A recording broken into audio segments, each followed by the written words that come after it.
हम द्वितीय मुंडक के प्रथम खंड कर अभी करेंगे। इसके पहले हम प्रथम मुंडक के दोनों खंड हम समाप्त कर चुके हैं।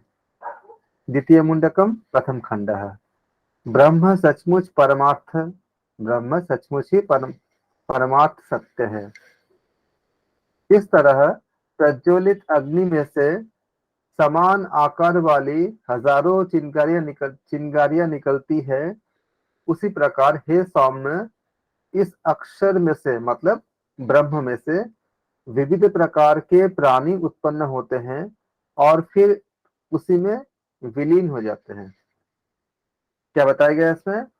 इसी अक्षर में से अर्थात ब्रह्म में से विविध प्रकार के प्राणी उत्पन्न होते हैं और फिर उसी में विलीन हो जाते हैं। इसका मतलब आप लोगों ने क्या समझा? क्या इसके बारे में और भी कहीं बताई गई है? भगवत गीता के चैप्टर नंबर 11 में यही बात बताई गई है। विश्व रूप दर्शन दर्शन जिसमें है, सारे चीजें ब्रह्म यानी कि नारायण के से ही उत्पन्न हो रहे हैं, चाहे असुर हो चाहे देवता हो, और उनमें सारे विलीन हो जा रहे हैं। भगवत गीता चैप्टर नंबर 11 विश्व रूप दर्शन अध्याय का नाम है। यहाँ भी क्या बता रहे हैं कि ब्रह्म सचमुच ही परमार्थ सत्य है। जिस तरह प्रज्वलित अग्नि में से समान आकार वाली हजारों चिंगारियां निकलती है, उसी प्रकार हे सौम्य इस अक्षर में से अर्थात ब्रह्म में से विविध प्रकार के प्राणी उत्पन्न होते हैं और फिर उसी में विलीन हो जाते हैं। वह प्रकाशमय पुरुष किसी रूप वाला नहीं है, वह प्रकाशमय पुरुष किसी रूप वाला नहीं है, वह बाहर और भीतर सर्वदा विद्यमान ही है। उसका कभी जन्म नहीं होता, वह श्वासोच्छ्वास नहीं करता, उसका कोई मन नहीं है, वह निष्कलंक है और वह अक्षर ब्रह्म से भी उच्चतर है। ये गुण आपके प्रश्न में आ सकता है कि ब्रह्म के रूप में जो विवेचना की गई है, क्या क्या लक्षण है उनका? उनका कभी जन्म नहीं होता, वो कभी श्वास प्रश्वास नहीं करते, उनका कोई मन नहीं है, वह निष्कलंक है और वह अक्षर ब्रह्म से भी उच्चतर है। इस ब्रह्म से इस ब्रह्म में से सगुण ब्रह्म में से मतलब इस ब्रह्म में से मतलब सगुण ब्रह्म में से क्या निकलती है? प्राण यानी जीवनी शक्ति। ये आपका क्वेश्चन बना है, आपका क्वेश्चन पार्ट है जहां से आपका आंसर मिलेगा। इस ब्रह्म में से यानी ऐसा भी आ सकता है कि सगुण सगुण ब्रह्म में से, तो सगुण ब्रह्म में से प्राण यानी जीवनी शक्ति, मन और इंद्रिया यानी इंद्रियों के अवयव, आकाश वायु तेज जल और विश्व के आधार रूप पृथ्वी प्रकट होती है। तो सगुण ब्रह्म में से क्या क्या प्रकट होती है? प्राण, रहिए, प्राण, मन, मन और इंद्रिया। इसको लिखिए, कॉपी में लिखिए, तभी याद रहेगा, वरना भूल जाओगे। इस सगुण ब्रह्म में से क्या क्या है? प्राण यानी जीवनी शक्ति भी लिखी साथ में, हो सकता है प्राण आ जाए, हो सकता है जीवनी शक्ति आ जाए। मन और इंद्रिया, इंद्रियों के एलिमेंट्स यानी अवयव, और क्या है? आकाश वायु तेज जल और विश्व के आधार रूप पृथ्वी। ये क्या है? आपका पंच महाभूत। चाहे पंच महाभूत बता दे या इनके नाम लिख दे, ये क्या होती है? उत्पन्न होती है। कहाँ से उत्पन्न होती है? सगुण ब्रह्म में से। हम ये कहाँ पढ़ रहे हैं हम लोग? हम इसको मुंडकोपनिषद में के अनुसार ये बातें बताई गई है। ये सारे उपनिषद के नाम के साथ ये सारा लिख लीजिए। ये आपका क्वेश्चन पार्ट बन गया, इससे आपका क्वेश्चन आएगा, आ चुका है, आएगा भी। इस मस्तक का स्वर्ग। अच्छा, यहाँ से आपका सारा डेटा जो है ये आपका फैक्ट्स है, इसको नोट करते जाए। ये आपका क्वेश्चन पार्ट है। इसके ये आपका क्वेश्चन का जो आएंगे उसका आंसर पार्ट है ये पूरा। और यहाँ से आपको ये फैक्ट्स आपको याद करने हैं, एक एक लाइन में लिखिएगा, तब आपको ज्यादा अच्छे से याद रहेगा। इसका मस्तक स्वर्ग है, आपको यही लिखनी है। इसके अलावा अपना खुद का कुछ नहीं लगानी है। चंद्र और सूर्य इसकी आंखें हैं, सगुण ब्रह्म की आंखें। दिशाएं इनके कान है, यही लिखनी है, एग्जाम में यही आएगा। और करेंगे यही लिखा होगा कि मुंडकोपनिषद के अनुसार आपको ये सब चीजें पूछे जाएंगे। अभिव्यक्त वेद शब्द इसके वाणी है। वायु इसका सांस प्रश्वास है, श्वासोच्छ्वास है। जगत इसका हृदय है। इनके पैरों के उपयोग के लिए क्या है? पृथ्वी है। सर्व प्राणियों के हृदय में ये रहने वाले आत्मा है। इतना बातों को आप लोग अलग अलग लाइन पे चाहिए। इनका मस्तक क्या है? स्वर्ग है। चंद्र और सूर्य इनकी आंखें हैं। लिखते रहो साथ साथ, मैं रिपीट कर दे रहा हूँ। दिशाएं इनके कान हैं। अभिव्यक्त वेद, यानी कि अभिव्यक्त वेद कहा जाए या शब्द कहा जाए, एक ही मतलब है। इनकी वाणी है। और वायु इनका श्वास प्रश्वास यानी श्वासोच्छ्वास है। इनका जगत क्या है? इनका हृदय है। इनके पैरों के उपयोग के लिए क्या? हाँ, जगह इनके पैरों के उपयोग कहाँ होता है? पृथ्वी के लिए। पृथ्वी है मतलब इनके पैरों के उपयोग के लिए पृथ्वी है। वह सर्व प्राणियों के हृदय में रहने वाले आत्मा है। तो कहाँ रहते हैं? सारे प्राणी के हृदय में रहते हैं। अब इसी का आपका क्वेश्चन बन के आ जाएगा, हृदय में रहते हैं, मन में रहते हैं, ऐसा चार ऑप्शन बन के आ जाएगा। उससे सूर्य रूपी समिधा वाला स्वर्ग रूप अग्नि उत्पन्न हुआ। वह स्वर्ग अग्नि, यहाँ पे स्वर्ग कहा जाए या अग्नि कहा जाए, दोनों का अर्थ क्या होती है? सेम ही होती है। ख्याल रखते हैं इसको। वह स्वर्ग अग्नि महापुरुष से भी से जन्मा है। इसको याद लिख लीजिएगा। वह स्वर्ग है या अग्नि, दोनों का अर्थ एक ही होता है यहाँ पे। वह स्वर्ग या अग्नि परम पुरुष से जन्मा है। और चंद्र स्वर्ग, चंद्र स्वर्ग क्या है? वही अग्नि है। चंद्र स्वर्ग में से जन्म हुई है। चंद्र से क्या आई है? वर्षा आई है। वह वर्षा पृथ्वी पर औषधियां उगाती है। भगवत गीता के चैप्टर 15 में, 15वां चैप्टर में यह बताया गया है, हे अर्जुन, भगवान कृष्ण कहते हैं, मैं ही चंद्रमा के द्वारा अमृत की वर्षा करके वनस्पतियों को पुष्ट करता हूँ। ये भगवत गीता के चैप्टर 15 में बताया गया। भगवान कृष्ण अर्जुन को बता, अर्जुन से कहते हैं। तो यहाँ भी क्या बताया गया है? चंद्र से वर्षा आती है। और अगर आप आज का विज्ञान देखोगे, चंद्रमा के आपका जो अमावस्या और पूर्णिमा के साथ ज्वार भाटा का संबंध होता है। जो सागर में जो आपका जो ज्वार भाटा आता है ना, उसका संबंध होता है। और उसके साथ क्या है? हमारे सारे चीजों का जुड़ी होती है, अकॉर्डिंग टू आपका एस्ट्रोलॉजी इत्यादि की भी ये इसी बात को इसी बात को पुष्टि करता है। तो कहाँ कहाँ जुड़ा? भगवत गीता से जुड़ा। और कहाँ जुड़ा? आपका एस्ट्रोलॉजी से जुड़ा, जो एस्ट्रो आपका जो साइंस है उससे उससे उसके साथ।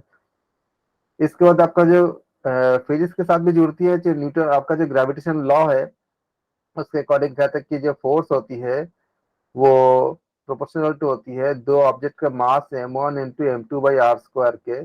यानी ये हो जाएगा आपका capital G into m1 into m2/r²। जिनको फिजिक्स के पता है उनको पता है कि मैं क्या बोल रहा हूँ।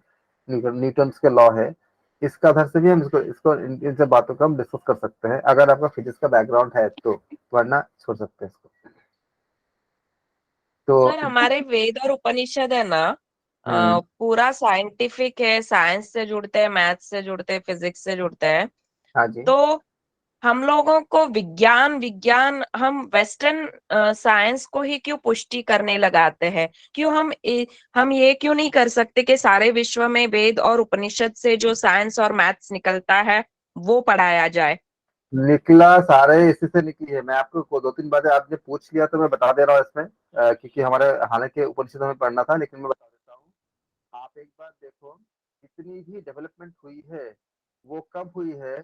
जब विवेकानंद ने शिकागो में जाकर के हिंदू धर्म का प्रचार किए थे, उसके बाद दुनिया भर के साइंस का आपका डेवलपमेंट हुई है। क्योंकि उसके बाद से लोगों ने हमारे धार्मिक ग्रंथों को पढ़ना शुरू कर दिया है। अब उसके बाद क्या हो, जैसे आप जर्मनी में जाओगे, वहां पे संस्कृत कंपलसरी है, पढ़ना ही पड़ेगा आपको। क्योंकि संस्कृत में एक अर्थ का बहुत सारे मीनिंग निकलते हैं। वो उसको स्टडी करते हैं, उसका शोध करते हैं, करते उसी से है। आयुर्वेदा में जो आपका सुश्रुत महर्षि सुश्रुत ने जिस तरह से आपका ऑपरेशन का जो आपका शल्य चिकित्सा का जो जिस तरह से उन्होंने समझाया है, उसी का शोध करके ही, और कई जगह वो ये चीजें आपका मेंशन भी है आयुर्वेद से ही सब कुछ उसको उन्होंने लेकर के फिर अपने विज्ञान के रूप में उसको डेवलप करते हैं। इस जो रीजन भी है क्यों करते हैं, एक तो अगर हम ये हमारे वेदों को अगर डायरेक्टली अगर रखा जाएगा तो हमारा हिंदुइज्म इतनी ज्यादा अपर लेवल पे आ जाएगा कि जो लोग हिंदुइज्म छोड़ के दूसरे जगह जगह गए हैं उनको भी शायद वापस आ जाए, और जितने भी आपका जो क्रेडिट है वो इंडिया को आ जाएगा। और जो इकोनॉमी है उसके साथ जुड़ी होती है, आपका पूरा जो अर्थशास्त्र होती है इसके साथ जुड़ी होती है, तो ये भी शिफ्ट होने का चांस होते हैं ज्यादा। क्योंकि अगर एजुकेशन अगर ये पता चल जाएगा कि यहाँ से है। अब ये बताओ, अगर आप आयुर्वेद में कहा गया जो बातें बताई गई है इस तरह से अगर आप आहार करोगे, आहार निद्रा ब्रह्मचर्य का पालन करोगे, तो क्या आप फास्ट फूड की तरफ जाओगे? नहीं जाओगे। अगर फास्ट फूड की तरफ नहीं जाओगे, अगर नेचुरोपैथी और आयुर्वेद को फॉलो करोगे, तो क्या आप बीमार पड़ोगे? नहीं पड़ोगे। बहुत से देश का अर्थव्यवस्था इसी पे डिपेंड है कि आप उनके जो फास्ट फूड इत्यादि खाते हो, कंज्यूम करते हो, उससे उनके लाखों करोड़ों का अर्निंग हो रही है। और उसके बाद जो मेडिसिन का इस्तेमाल करते हो उससे भी उनका अर्निंग हो रही है। तो ये दोनों चीजें जब बंद हो जाएगी तो उनके कितने बड़ी इकोनॉमिकल आपका जो वो आएगी, एक मतलब त्रासदी आ जाएगी, क्योंकि उस देशों में हमारे तरह ऐसा कोई नहीं है कि एग्रीकल्चर वगैरह का नहीं, मतलब आपका मैनेजमेंट कुछ ऐसा कुछ आपका रिसोर्सेस नहीं है। और हमारे देश में जिस तरह से भगवान ने 6 ऋतुओं का जैसे वरदान दिया है वहां पे नहीं है। तो आपका इकोनॉमी बहुत ज्यादा डिस्टर्ब हो जाएगी अगर, क्योंकि उन लोगों का इकोनॉमी इस तरह से बहुत ज्यादा फैला हुआ है। और भी कई रीजन है कि अगर ऐसा हो जाएगा तो भाईचारा इतनी ज्यादा आ जाएगी कि कई चीजें जो है आपका कोई कई जो मकसद है, जैसे कि ब्रिटिश का मकसद था डिवाइड एंड रूल करो, ऐसे कई और भी चीजें हैं, तो वो भी आपका चीजें सही नहीं होगा। और क्रेडिट क्या होगा, इंडिया में चली जाएगी। इंडिया को क्रेडिट जाएगा तो हमारे हो सकता है हम रॉयल्टी मांग ले, ऐसा कुछ आ जाए। तो ऐसे बहुत सारी चीजें हैं जिस वजह से आप देखो कि विदेशों में इतनी ज्यादा शोध होती है, इतनी ज्यादा शोध होती है इसके ऊपर। और हम ये सोचते हैं कि नहीं हमारे हम इसको, जैसे मैं बता रहा हूँ कि पहले के जो गुरुदेव थे गुरुकुल में या घरों पर भी क्या होते थे, बच्चे अगर कुछ गलती करते थे तो हम कान पकड़ के उनको उठा बैठ कान पकड़ के क्या करते थे, खड़ा कर देते थे कि कान पकड़ के खड़े हो जाओ। बाद में बताया गया कि नहीं ऐसा नहीं करना चाहिए, तो हमने उसको छोड़ दिया। अब इसी बात का शोध जब विदेश में हुआ तो पता चला, जब इसके ऊपर बहुत रिसर्च हुई, कि कान के पास जहां पे उसको पकड़ा जाता है, पकड़ने के लिए कहा जाता है, वहां पे कोई पॉइंट्स होता है, वो पॉइंट आपको ब्रेन को बहुत ज्यादा शार्प करता है। और इसीलिए अगर आप 8-10 मिनट अगर कान पकड़ लेते हो तो कुछ आपका एक्यूप्रेशर या एक्यूपंक्चर का जो कॉन्सेप्ट होती है उसके आधार पे उसको उन्होंने डिफाइन किया था। तो उससे ब्रेन का बहुत ज्यादा संबंध होती है, और उससे क्या होती है, ब्रेन तेज हो जाती है। तो ये super brain yoga, super brain yoga भी बहुत चल रहा है। जी ब्रेन योगा क्या बोल रहे हैं? तो ये सारा चीज जो होती है उसमें उनको, तो अब क्या क्रेडिट क्या उनसे आया है? जैसे मान लो कि हमारे जो एटम्स के बारे में आप क्या पढ़ते हो, एटम्स के बारे में, परमाणु के बारे में अगर आप महर्षि कणाद का देखोगे तो महर्षि कणाद ने वैशेषिक दर्शन में बहुत पहले ही बता दिए थे। लेकिन हम क्या जानते हैं, डाल्टन के बारे में जानते हैं, बाकी सब चीजों के जानते हैं। इसी तरह से जो आपका पौधों में जो प्राण होता है इसके बारे में जो डिस्कशन जो है रामायण महाभारत काल से है, सारा चीजें है। लेकिन हम उसको इसलिए नहीं करते क्योंकि हमारा फिर चीजों को स्टैब्लिश हो जाएगा साइंटिफिकली, तो कई चीजें उनका मतलब दुनिया में जो चल रही है उसका हिसाब किताब बदल जाएगा। हम बीमारी नहीं पड़ेंगे, हम उनके मेडिसिन बाहर के ज्यादा कंज्यूम नहीं करेंगे। आयुर्वेद नेचुरोपैथी में बहुत अच्छी अच्छी चीजें है। ऐसे आपका जो हड्डियों का जो जोड़ने के लिए आपका कॉमन लैंग्वेज में कहते हैं उसको हठजोड़ कहते हैं, इस तरह की हर्ब्स होती है, उससे आपका हड्डियां जुड़ जाती है, तो आपको ज्यादातर आप उसको खर्च करोगे ही नहीं। ऐसे बहुत सारी चीजें जो चीजें हैं जिस वजह से वो नहीं बताते हैं, नहीं करते हैं, है तो इसी से सारा चीजें। और इसका शोध करके ही आप देखो जितना भी ग्रोथ हुई है वो 150 साल 200 साल में ही हुई है, जिसको जब विवेकानंद जी ने शिकागो में जाकर के इन सब के बारे में उन्होंने समझाए थे, फिर लोगों ने पढ़ना शुरू किया। और उससे बहुत सारी चीजों को आपको उसमें उन्होंने अडॉप्ट किया, अपने हिसाब से किया। आप देखो जैसे कहते हैं anti gravity force. Anti gravity क्या होता है, अगर आप चाहते हो दूसरे किसी प्लेनेट पर जाके रहने के लिए, तो ग्रेविटेशन तो खींच रही है ना, तो ग्रेविटी खींचेगा तो आप कैसे जाओगे? इसका मतलब, और हमारे ग्रंथों में वर्णन था कि पहले जैसे रावण थे और भी बहुत बहुत लोग थे जिनके दूसरे प्लैनेट से आना जाना था। इसका मतलब कोई ऐसा भी फोर्स होगा जो ग्रेविटेशनल फील्ड से बाहर जाने में बहुत हेल्प करता है, that is called anti gravity. अब एंटी ग्रेविटी में इतनी कम हो रही है बाहर में, और इसके बारे में हमारे शास्त्र में बहुत बताया गया है, बहुत कुछ बताया गया है। इसी तरह से जो छोटे छोटे नाव के बारे में मोदी जी भी बताए थे एक बार, कि हमारे शास्त्रों में बहुत अच्छे से गहन से समझाया गया था कि जितने भी जहाज थे, आपका जो समुद्री जहाज इत्यादि बनाने में बहुत मतलब हाई लेवल का टेक्नोलॉजी उसमें वर्णन थे, लेकिन उस सबको आपको रोका गया, जो आपको ब्रिटिश काल में सब कुछ को बंद किया गया, काफी कुछ किया गया। अब हमें बताया गया कि नहीं, आप लोगों के पास ऐसा कुछ नहीं, तो हम इसको मतलब हम अपनी चीजों को भूलते गए। ऐसे इसलिए ऐसे बहुत सी चीज वजह है जिस वजह से हम इसको नहीं करते। एक्चुअली पूरा पूरा विज्ञान ही है, और समझाना और समझना बहुत आसान हो जाता है अगर जब हमें विज्ञान के लेवल के या साइंस के बैकग्राउंड के लोग मिल जाए, या बोलने वाले और सुनने वाले दोनों अगर साइंस के बैकग्राउंड के हो। विज्ञान भी दो तरह के हैं, एक होती है जड़ विज्ञान, एक होती है चैतन्य विज्ञान। हम जिस विज्ञान की बात करते हैं, हमारा जो विज्ञान है वेद इत्यादि में, इसमें जड़ चैतन्य मिला हुआ है, और चैतन्य विज्ञान ही जड़ विज्ञान को लीड करता है, और चैतन्य विज्ञान बहुत आगे होता है, जड़ विज्ञान उससे पीछे होता है। लेकिन जो पाश्चात्य विज्ञान है उसमें चैतन्य विज्ञान नहीं है ज्यादा, उसमें खाली जड़ विज्ञान ही है। हालांकि अभी कोशिश कर रहे हैं वो कि कॉन्शियसनेस और चेतना के ऊपर काम करने के लिए, अभी वो कोशिश कर रहे धीरे धीरे, लेकिन हम पहले से बहुत कुछ कर चुके थे। वैशेषिक दर्शन का पढ़ोगे, इसमें इतनी सारा डिटेलिंग है, जितने की अभी है वही चीज जितना उन्होंने बोल के रखा है, हमने भी बोल के रखा है, लेकिन हमने बहुत एक्स्ट्रा भी बोला है, जिसके ऊपर वो अभी शोध करके निकाल रहे हैं। वो डिनाई की बिल्कुल नहीं कर रहे हैं, वो उसके ऊपर और ज्यादा शोध कर रहे हैं, कंटिन्यू किए जा रहे हैं। बाद में वो अपना नाम देकर के उस पर एस्टेब्लिश कर सकते हो, अलग बात है, लेकिन कर रहे हैं। इसीलिए मुझे बताना है कि जिन लोगों को साइंस का बैकग्राउंड है वो समझ जाएंगे कि हम उपनिषद के बारे में हम क्या क्या बताना चाह रहे हैं। इनका नहीं है, उनको तो खाली खैर इसको याद करनी है, एग्जाम्स पास करनी है, क्योंकि मैं चाहता हूँ कि इन सब चीजों पे बहुत कम हो। इसका जो ब्रांच है उसे कहते हैं मेटाफिजिक्स कहते हैं। तो मेटाफिजिक्स मेरा खुद का इंटरेस्टिंग, बहुत खुद का पर्सनल बहुत इंटरेस्टिंग चीज है, क्योंकि मेरा ऑनर्स और मेरा सब कुछ, मेरा फिजिक्स और केमिस्ट्री, फिजिक्स और साइंस की सब कुछ है। तो मुझे बहुत बेहतरीन तरह से मतलब चीजों को मैं मुझे कनेक्शन मिलती है कि हमारे उपनिषद में, वेदों में, और भगवत गीता में और विज्ञान में क्या क्या कैसे कैसे बताया गया है, उसको जोड़ने के लिए साइकोलॉजी के साथ, एनाटॉमी, आपका बायोकेमिस्ट्री के साथ, एनाटॉमी के साथ, सब कुछ के साथ, यहाँ तक कि डीएनए आरएनए की बात करें लेवल तक, सब कुछ के साथ आपका एक व्याख्या मिलती है इन सब चीजों के।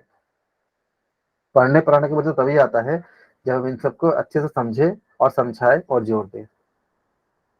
तो हाँ, क्योंकि मेरा प्लेटफॉर्म कल यही होता है, इसलिए मैं आपको एग्जाम के क्वेश्चन समझाने के साथ साथ ये कोशिश करता हूँ कि आप विज्ञान को भी समझो और बजट को भी समझो, कि हम अपने लाइफ में ऐसा क्यों करें, और हमारे करने से क्या क्या उन्नति हमें हो सकती है। तो उससे सूर्य रूपी समिधा वाला स्वर्ग रूप अग्नि उत्पन्न हुआ। वह स्वर्ग अग्नि पर यहाँ पे कई जगह ऐसा होता है कि कोड की जाती है। जैसे इसमें देखो, स्वर्ग को अग्नि के रूप में क्यों ऐसा कोड क्यों की जाती है, क्योंकि ये भी उनका जिन्होंने जिस समय उपनिषद लिखी गई थी उस समय पात्रता पे बहुत ध्यान देते थे, और इसीलिए इस तरह से लिखा गया था कि एक साधारण मनुष्य जो इंसान है उसके लिए भी कुछ मीनिंग निकल जाए, और जो इंटेलेक्चुअल है उनके लिए भी एक अलग मीनिंग निकल जाए, और जो बहुत ज्यादा इंटेलेक्चुअल है जिनको शोध के रिसर्च के लेवल पे जाते हैं उनको बहुत ज्यादा कुछ मिल जाए। लेकिन जो अनऑथराइज लोग हैं उनको एक्सेस चीजें ना मिले, इतना ज्यादा बारीक कैलकुलेशन से उन्होंने बताया थे, इसलिए इसमें सागर की तरह पूरा मीनिंग है इसके अंदर। तो हमने क्या देखा, हमने इसमें अभी थोड़ा थोड़ा मैंने बताया आपको कि एस्ट्रोफिजिक्स के साथ कैसे कनेक्शन है, हमारे एस्ट्रोलॉजी के जो विज्ञान है उसके साथ कैसे कनेक्शन है, और यही बात आपका भगवत गीता में भी कहाँ कहाँ बताई गई है, और किस तरह से इसको पूरा साइंस के साथ जुड़ती है। तो उन्होंने क्या बोला कि वह स्वर्ग अग्नि परम पुरुष से जन्मा है। ऑर्डर याद रखना है, एक एक करके ऑर्डर को। और चंद्र स्वर्ग यानी अग्नि में से जन्मा है। चंद्र से वर्षा आती है, वह वर्षा पृथ्वी और औषधियां उगाती है। आप जानते हो, जैसे हमने कहा कि नवग्रह, नौ ग्रह के बारे में जो हम लोग पढ़ते हैं, नवग्रह यानी ग्रह कितने, नौ है, नौ होने चाहिए। नौवा ग्रह पे वो बहुत शोध चल रही है कि कहाँ पर है, क्योंकि अगर बताया गया तो है, और करीब बहुत है, उसके बारे में पूरा डिटेल आपका जो है मिल जाएगा वेस्टर्न विज्ञान मतलब पश्चिमी विज्ञान के द्वारा भी बहुत जल्दी। आप उनका जो रिसर्च है देखना, मैं तो उसमें सब पढ़ा रहता हूँ, मैं तो हमेशा, तो मुझे दिखता है सब चीजें, तो आप कभी देखना तो वो कितने करीब पहुंच चुके हैं उसके। तो हमने देखा कि चंद्र से वर्षा आती है, वहां वर्षा पृथ्वी और औषधियां उगाती है। इसी को बताया गया कि चंद्र से क्या होती है, वर्षा आती है, वो वर्षा क्या करती है, पृथ्वी पर औषधियां उगाती है। आपका यूजीसी नेट के लिए आपका यहाँ से क्वेश्चन बन जाएगा, 3-4 क्वेश्चन बन गया आपका ऑर्डर के साथ। वह स्वर्ग यानी अग्नि परम पुरुष से जन्मा है, ठीक है। उसके बाद क्या बताया गया है, और चंद्र और स्वर्ग अग्नि में से जन्मा है। चंद्र से क्या आती है, वर्षा आती है, नोट करेगा एक एक लाइन पे। वह वर्षा पृथ्वी पर औषधियां उगाती है, और वे औषधियां पुरुषों को वीर देती है, क्योंकि हम जो आहार करते हैं, या औषधियां भी एक तरह के आहार की तरह ही होती है, नेचुरोपैथी में तो हम इसी का उपयोग करते हैं ना, उससे क्या होती है, हमें वीर वीर प्राप्त होती है। ये पुरुष वीर्य को स्त्री में सिंचित करते हैं। देखो जाइगोट के बारे में, जाइगोट शब्द के बिना बोले सारी चीजें उन्होंने बता दिए थे। जाइगोट तो खैर इंग्लिश नाम है, लेकिन उन्होंने ये सेम बातें यहाँ पे बताए हैं।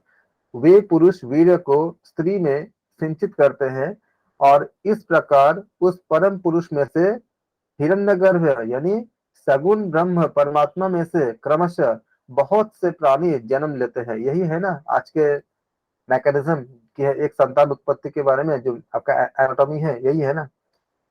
और यहाँ पे ये भी बताया गया है कि सगुण ब्रह्म परमात्मा से, यानी कि जो सोल है वो किस तरह से आपका डेवलपमेंट होती है, और कैसे मल्टीपल आपको मतलब प्राणी का जन्म कैसे होती है, ये सारा इसमें विस्तार से बताया गया है। एक और पुस्तक है शिव गीता। शिव गीता में बहुत ज्यादा मेडिकल साइंस का बहुत डीपली बताया गया है, बहुत ज्यादा डीपली।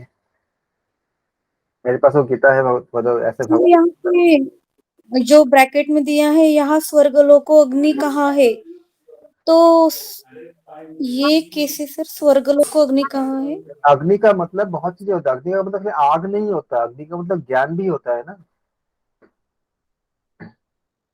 अग्नि का अर्थ जो होती है केवल आग नहीं होता, अग्नि का अर्थ एक ज्ञान से भी होता है।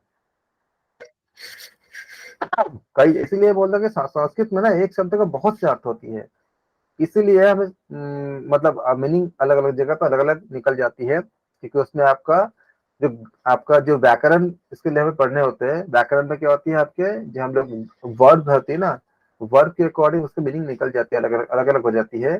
क्योंकि हम संस्कृत पे नहीं जा रहे हैं, तो हमें खाली लग रहा है कि एक ही अग्नि का मतलब खाली आग है। इसमें आपका शब्द रूप धातु रूप सब आप लोग पढ़े होंगे, इसमें थोड़ा थोड़ा पढ़े होंगे, जाने होंगे, तो उसके अकॉर्डिंग मीनिंग आपका सेपरेट हो जाती है, अलग अलग हो जाती है कि शब्द के। जैसे आप जानते हो कि योग शब्द के बारे में जब पढ़ते हो तो कहाँ से उत्पन्न होती है, ये जो धातु इत्यादि धातु पढ़े हो ना, धातु क्या वर्ग होती है। इसी प्रकार से धातुओं के अलग व्याख्या के अनुसार मीनिंग अलग अलग हो जाती है। उस परम पुरुष, इसलिए आप इसको, यहाँ आपको कोई ग्रामर तो पूछे नहीं जाएंगे, इसलिए आप खाली इसको मतलब एक एक लाइन पे लिख लीजिए कि किसका अर्थ क्या है।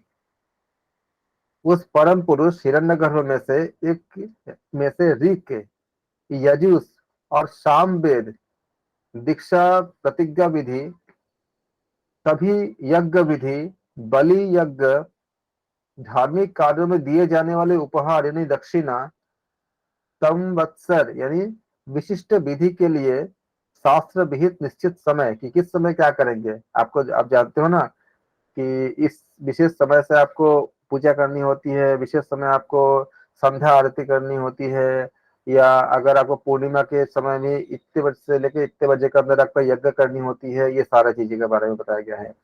यज्ञ अधिकारी पुरुष कौन कर सकते हैं, यजमान, यजमान द्वारा इच्छित लोग, यह सब उत्पन्न हुआ है। ये सारे जो आपका जो जितने सेटअप प्रोटोकॉल जो रूल्स है, ये सारे उत्पन्न हुए हैं कहाँ से, उस परम पुरुष हिरण्यगर्भ में से उत्पन्न हुए। क्या क्या उत्पन्न हुए हैं, ऋक, यजुस और सामवेद।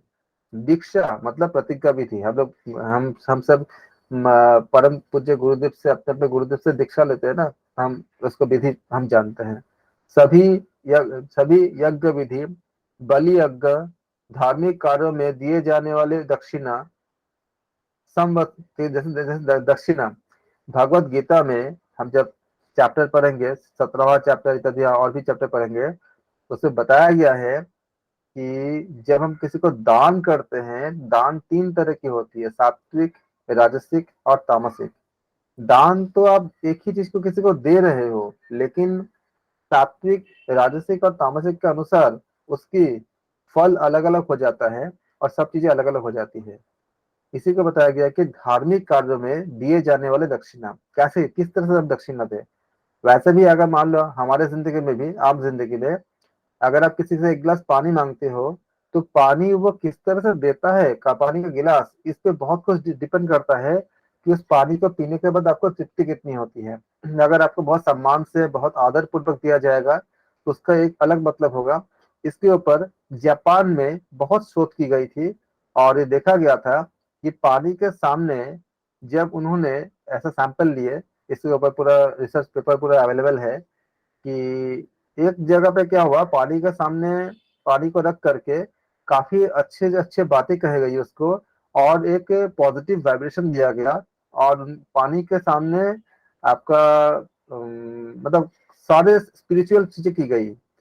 उसके बाद जब पानी को टेस्ट किया गया, तो उसका जो क्रिस्टल्स में अलग तरह के शेप था, और दूसरी जगह पे इसका ठीक उल्टा किया गया, पानी के सामने बहुत से नेगेटिव चीजें की गई। उसका पूरा जो इसका जो पूरा स्ट्रक्चर ही था, जब उसको देखा गया, पूरा टेस्ट किया गया माइक्रोस्कोप सब जगह पे, एकदम बदल बदल चुका था। इसीलिए नॉर्मल लाइफ में भी अगर हम पानी के जगह कोई भी खाना, खाद्य पदार्थ, अगर कोई हमें बहुत सम्मान से देता है, आप किसी रेस्टोरेंट में जाते हो तो आपको बहुत वेलकम की जाती है। अगर आपको नहीं करेगा तो आपको खाने में अच्छा ही नहीं लगेगा, क्योंकि उसमें नेगेटिव वाइब्स होती है, आप उसको एक्सेप्ट नहीं करोगे। तो इसी तरह से जब हम पूजा पाठ करते हैं, तो यजमान द्वारा जो किसी, अगर हम किसी को दक्षिणा देते हैं, तो दक्षिणा हम किस तरह से दें, उसमें सात्विक रूप हो, राजसिक रूप है कि तामसिक रूप है, किस तरह से देने से हमें क्या क्या फल प्राप्त होती है, ये सारे उसमें विस्तार से बताई गई है। जब गीता पर आज अगर कर सकेंगे, तो गीता में भी हम इसको देखेंगे ये सब चीजों को। तो धार्मिक कार्य में दिए जाने वाले दक्षिणा किस तरह से दे, उसका नियम इत्यादि भी बताए गए हैं। संवत्सर विशिष्ट विधि के लिए जो शास्त्र विहित निश्चय समय, अगर एग्जाम में आ सकता है संवत्सर का अर्थ क्या है, तो आप लिखोगे विशिष्ट विधि के लिए जो शास्त्र विहित जो निश्चित समय होती है। हम बोलते हैं ना, इतने समय से लेके इतने समय तक पूर्णिमा है, इस समय आपको पूजा करनी है, ये सारी चीजें। यज्ञ अधिकारी पुरुष, यजमान, यजमान द्वारा इच्छित लोग क्या चाहते हैं वो यजमान, ये सब उत्पन्न हुआ। यजमान द्वारा इच्छित उन देवलोक इत्यादि को चंद्र पवित्र करता है। इसलिए भगवत गीता में भी बताया गया है कि अगर कोई रोज अगर एक अध्याय, आधा अध्याय, एक श्लोक, आधा श्लोक भी रोज अगर कोई मतलब रीडिंग करता है, खाली पढ़ता है, तो भी उसको बहुत अच्छे अच्छे लोक की प्राप्ति होती है। और जहां तक वो खत्म किया है, उस लोक में भोगने के बाद दोबारा उसका जब जन्म होता है, तो जहां पे खत्म किए थे उसके बाद से ऐसे ही घर में जन्म होंगे, या ऐसे ही लोग मिलेंगे जो उसको इंस्पायर करके, उसको प्रेरित करके फिर आगे का जर्नी पूरा कराएंगे। बहुत अच्छी भगवत गीता, इसलिए मैं बोलता हूँ कि डेली एक चैप्टर पढ़ो, बहुत अच्छा, मतलब लाइफ के लिए पूरा, मतलब लाइफ चेंजिंग पूरा है। जब आप पढ़ते जाओगे ना। हाँ जी, छठे अध्याय में है ना सर? हाँ, इसमें अलग अलग जगह पे, कई जगह पे है। जब आप इसको पढ़ते जाओगे ना, होगा क्या पता है, आप पढ़ते जा रहे, पढ़ते जा रहे, पढ़ते जा रहे, अचानक कोई एक श्लोक ऐसा है आपको क्लिक करेगा ना, जैसे कि न्यूटन बैठे हुए थे, अचानक उनको क्लिक किया कि सेब ऊपर से नीचे क्यों गिरा। क्या न्यूटन पहले चीजों को नीचे गिरते हुए नहीं देखे थे क्या? देखे थे ना, बारिश का पानी हमेशा नीचे गिरती है और हर साल बारिश होती है, देखे ही थे, क्लिक नहीं किया था। अचानक क्लिक कर जाता है। जब आप पढ़ते जाते हो गीता को, तो अचानक ऐसा कुछ क्लिक करेगा जो आपके जीवन को पूरा बदल कर रख देगा। और वो क्लिक जो है आपका अंदर से होगा, बाहर से कोई नहीं कर सकता। इसलिए बोलते हैं कि पढ़ो, खुद पढ़ोगे तो आएगा। सुनना अच्छी बात है, लेकिन जब पढ़ोगे तो उसका अलग ही वैल्यू आती है। यजमान द्वारा इच्छित उन देवलोकादेव को चंद्र पवित्र करता है, जैसे पितृलोक को, जैसे पितृलोक को। आप इसको याद करना है, यजमान द्वारा इच्छित देवलोक इत्यादि को चंद्र पवित्र करता है। कौन करता है? चंद्र पवित्र करता है। ये आपका क्वेश्चन बन गया कि यजमान द्वारा इच्छित उन देव लोगों को कौन पवित्र करता है? चंद्र पवित्र करता है। जैसे पितृलोक को सूर्य, जैसे पितृलोक को सूर्य दुख कारण मानता है अर्थात तपता है। इसलिए उपनिषद में यहाँ से थोड़ा अंतर है, वहां पे सूर्य को अलग तरह से प्रस्तुत किया गया था, यहाँ पे चंद्र को किया गया है। इसलिए उपनिषद के नाम के साथ साथ आप इनको याद रखिएगा, क्योंकि एग्जाम में आपका फैक्ट्स ही पूछे जाते हैं, तो उसमें आपको इस उपनिषद के अनुसार ये फैक्ट बताने पड़ेंगे, तभी आपको नंबर मिलेंगे। और भी इस ब्रह्म में से देवों और मनुष्य के भिन्न भिन्न वर्ग भी आए हैं। ये सब नोट करो, ये सब एग्जाम्स के लिए है, पूरा पैराग्राफ पूरे एग्जाम्स के लिए आपका जो एमसीक्यूज के लिए पूरा भरे हुए हैं। साध्य यानी विशिष्ट, देव विशिष्ट। मनुष्य, मनुष्य में कौन आते हैं? स्त्री और पुरुष। पशु, पक्षी, प्राण, प्राण क्या है मतलब यहाँ पे? श्वास यानी जीवनी शक्ति। अपान, अपान मतलब क्या? निश्वास। चावल, यव, यव मतलब खाद्यान्न इत्यादि।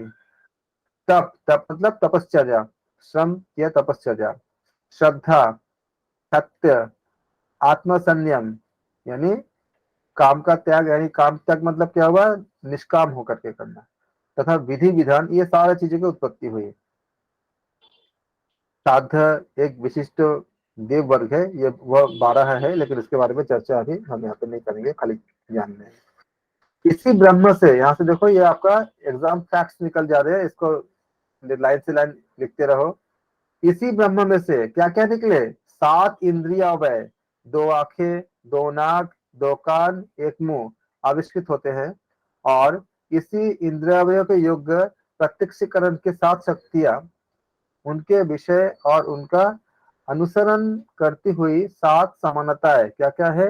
अर्थात चेतनाएं, और उनके स्थान आदि ही इनसे उत्पन्न होते हैं। प्रत्येक प्राणी के शरीर में, प्रत्येक प्राणी के शरीर में निहित होते हैं। चारों ओर घूमने वाले इन अवयवों के स्थान भी उसी से आते हैं। मतलब पूरा सृष्टि की उत्पत्ति के बारे में बताया यहाँ पे। सुषुप्त की अवस्था में ये अवयव हृदय रूपी गुफा में लीन हो जाते हैं। कंप्लीट आपका जो हम अभी बिग बैंग थ्योरी, बहुत सी थ्योरी पे काम करते हैं पश्चिमी सिद्धांत के अनुसार, लेकिन यहाँ बताया, उपनिषद में भी बताया गया है कि किस तरह से पूरे सृष्टि की उत्पत्ति हुई और कैसे कैसे डेवलपमेंट हुई।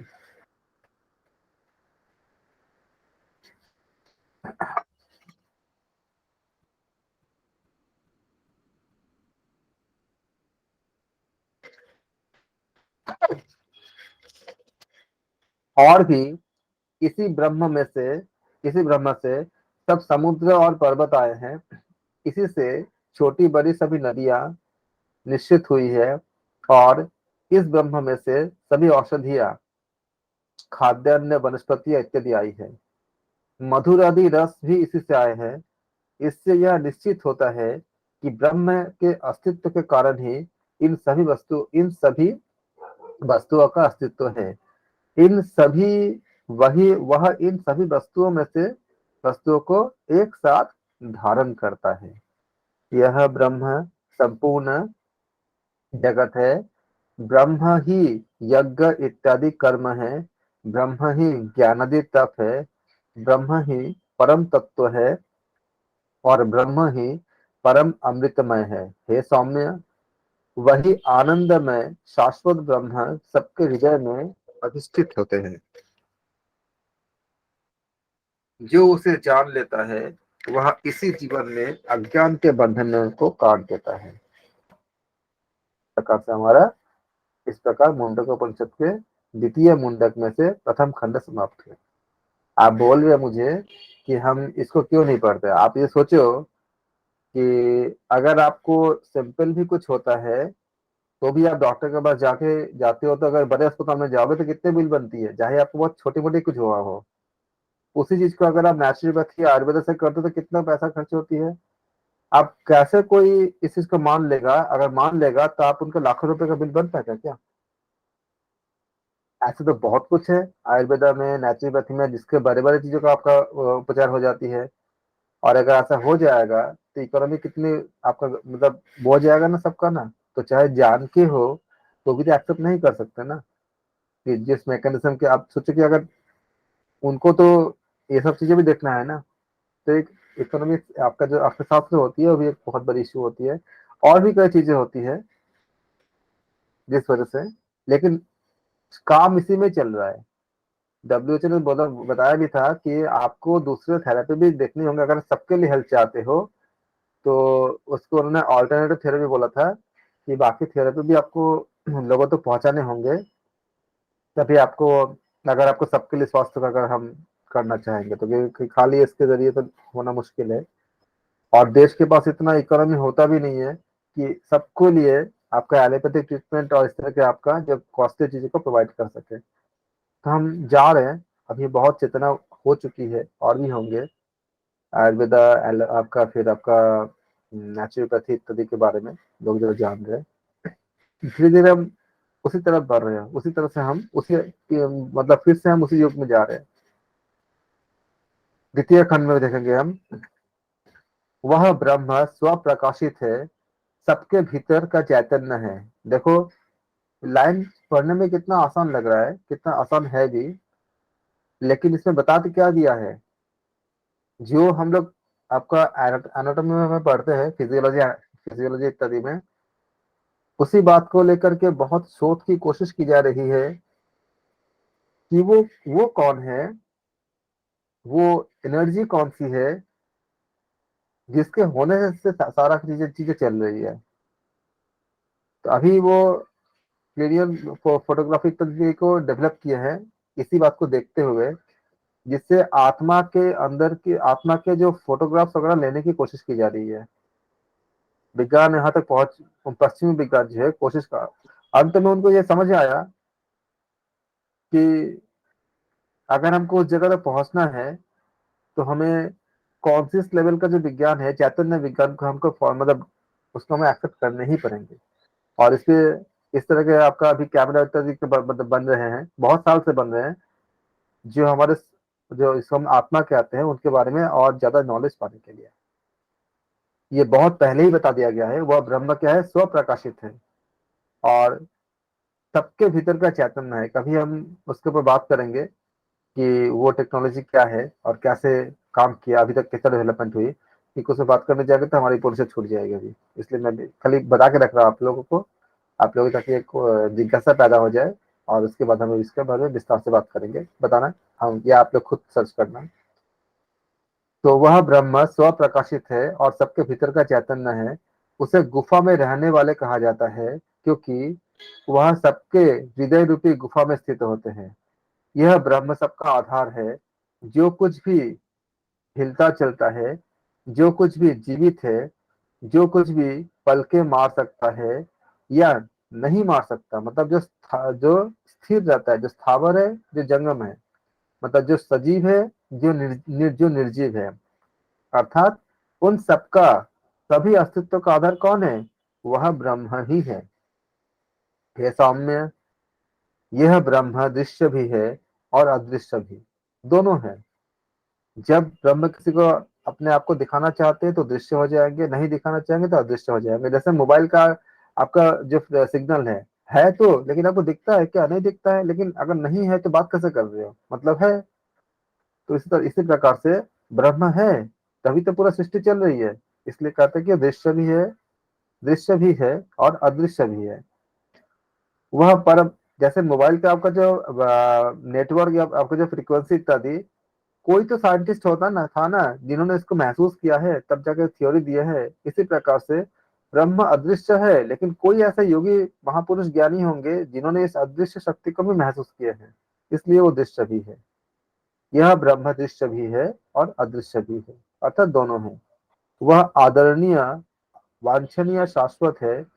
वह ज्ञानेंद्रियों से बहुत परे है। उसे तुम अपने आत्मा के रूप में पहचान लो। अर्थात क्या बोला उन्होंने, ब्रह्म ही आत्मा है। लास्ट लाइन क्या बोलते हैं, उसे तुम अपने आत्मा के रूप में पहचान लो, अर्थात आत्मा ब्रह्म है। तो बता दो आपको, मेडिकल की पढ़ाई करना, इंजीनियरिंग की पढ़ाई करना बहुत आसान है, क्योंकि वो 4-5 साल में आपको पढ़ाई खत्म हो जाती है। ये अध्ययन जो है पूरा लाइफ टाइम चलती रहती है, तब भी आपको लगता है कि हमने कुछ नहीं किया ना, और भी बहुत कुछ करना है। इतनी गहरी होती है इसमें, और जितनी गहराई आप जाओगे इसमें, इतने हल्कापन महसूस होता है कि बहुत सारी चीजें मतलब इतनी ज्यादा अच्छा लगता है, जितना आप इसके अंदर पढ़ते जाओगे पूरा लाइफ कम पड़ जाता है।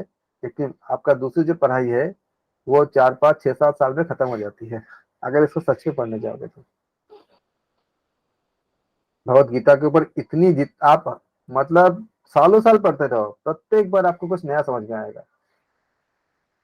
जो प्रकाशित है, जो छोटे से भी छोटा है, जिसके आधार पर सब लोग और लोकवासी अवस्थित है, जो सबकी संजीवनी शक्ति है, ये एग्जाम्स के लिए नोट कर देना, जो सबके संजीवनी शक्ति है, जो वाणी है, जो मन है, जो सत्य है। देखो देखो केनोपनिषद के साथ मैच कर रहा है ना, बहुत सारी बातें। जो वाणी है, जो मन है, जो सत्य है, जो शाश्वत यानी अमर्त्य, जिसका कभी मृत्यु नहीं होती, अमर्त्य है, वह वह लक्ष्य सब यह अक्षर सनातन ब्रह्म ही है, सनातन ब्रह्म ही है। इतने सारे डेटा आपको मिल गया, इनमें से कोई भी डेटा लेकर के आपको एमसीक्यूज बनेंगे। आप लोग अलग अलग लाइन पे लिख लो इसको, और इसको याद तो आपको करने ही पड़ेंगे। याद करने के बाद आपके एमसीक्यूज तो अच्छे हो ही जाएंगे, मोस्ट प्रोबेबली आपका जेआरएफ भी निकल जाएगा, लेकिन जीवन भर के लिए भी बहुत बड़े एसेट्स बन जाएंगे। उपनिषद प्राप्त संदेश रूपी बड़ा धनुष लेकर ध्यान से तीक्ष्ण बनाए गए जीवात्मा रूपी बाण का अनुसंधान करना चाहिए। एक क्वेश्चन आपका 100% बन गया कि किसका करना चाहिए, किसका हमें ध्यान करना चाहिए। अर्थात जीवात्मा रूपी क्या है आपका बाण, बाण किसको कहा गया है, जीवात्मा रूपी को, जीवात्मा को बाण कहा गया है।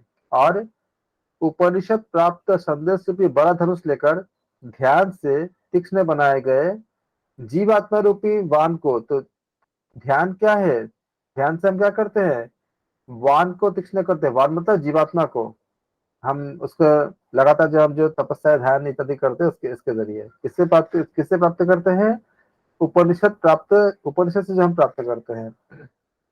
फिर उस धनुष को जोर से खींचते हैं, अर्थात जागतिक विचारों से मन को भीतर हम खींच लेते हैं। ये क्या, इसको हम क्या कहते हैं, इसको बताओ क्या कहते हैं, इसको कहते हैं अंतर्मुखी होना।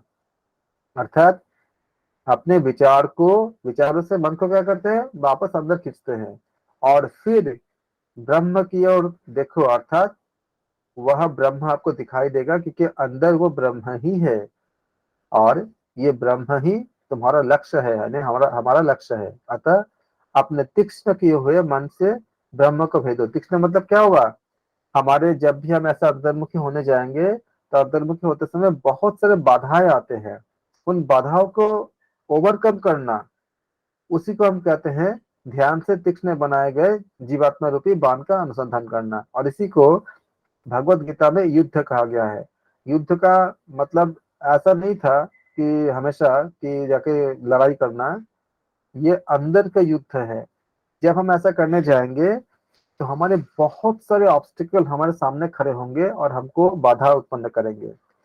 इन्हीं बाधाओं से ओवरकम करने के लिए ही हमारे बचपन से जो दबे कुचले भावनाएं, बहुत से आपका जीवन में ऐसे ऐसे घटनाएं घटती है कि कोई शिकायतें रहती है, या बदला लेने की भावना रहती है किसी चीज के लिए, ये सारे हमारे सामने दीवार की तरह खड़े होते हैं, और हमें वो उस जगह जाने देते नहीं है।